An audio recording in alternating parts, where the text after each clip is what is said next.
మరి మనం చూసినట్టయితే ఈ రోజు ఈ పిన్నెల్లి రామకృష్ణారెడ్డి అండ్ బ్రదర్స్ ని ఏ విధంగా సంబంధం లేనటువంటి కేసులో వాళ్ళని ఏ విధంగా ఇబ్బంది పెడుతున్నారో దీన్నే ఒక ఉదాహరణగా మన జిల్లాలో చూడొచ్చని తెలియజేస్తున్నాను. అసలు ఏంటి రెడ్ బుక్? ఈ రెడ్ బుక్ రాజ్యాంగం ఏంటంటే ఇందులో దీని ఎజెండా ఒకటే. ఇందులో వైఎస్ఆర్ కాంగ్రెస్ పార్టీ నాయకుల్ని, వైఎస్ఆర్ కాంగ్రెస్ పార్టీ కార్యకర్తల్ని ఎవరన్నా ఒక గాలి పోగేసుకుని కట్టుకదల్లి అది గనక స్టేషన్ లో ఆ కంప్లైంట్ కనిపిస్తే ఇమీడియట్ గా దాని మీద అక్రమ కేసులు కట్టడము, అక్రమ అరెస్టు చేయడము, మరి జైళ్లకు పంపించడం. ఇది ఈ రెడ్ బుక్ యొక్క ఎజెండా. మరి ఈ ఎజెండాని తూచా తప్పకుండా మన పల్నాడు జిల్లాలో అమలు చేస్తూ మరి దీంట్లో భాగంగానే మనం చూసినట్టయితే గుండ్లపాడులో జరిగినటువంటి మన పల్నాడు జిల్లాలో ఆ మర్డర్ కి సంబంధించి అందరు కూడా తెలుసు. హత్య చేసింది టీడీపీ వాళ్ళే, చనిపోయింది టీడీపీ వాళ్ళే. దీంట్లో పిన్నెల్లి బ్రదర్స్ కి ఏం సంబంధం? ఈ సంబంధం లేనటువంటిని ఈ హత్యలో మరి వీళ్ళ పేర్లు చేర్చి దాన్ని ఏ విధంగా ఈ రోజు ఏ పరిస్థితికి తీసుకొచ్చా ప్రజలందరూ కూడా చూస్తా ఉన్నారు. ఇది రెడ్ బుక్ పాలన, రెడ్ బుక్ రాజ్యాంగం అమలుకు పరాకాష్టాన్ని మనం చూడొచ్చు. మీరు చూస్తా ఉన్నారు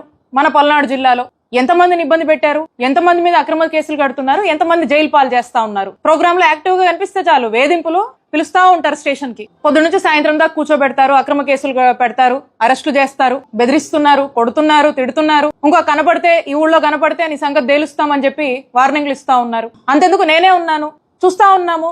ఈ సంవత్సరంన్నర నుంచి ఎన్ని అక్రమ కేసులు పెట్టారు, ఏ విధంగా వేధిస్తున్నారు.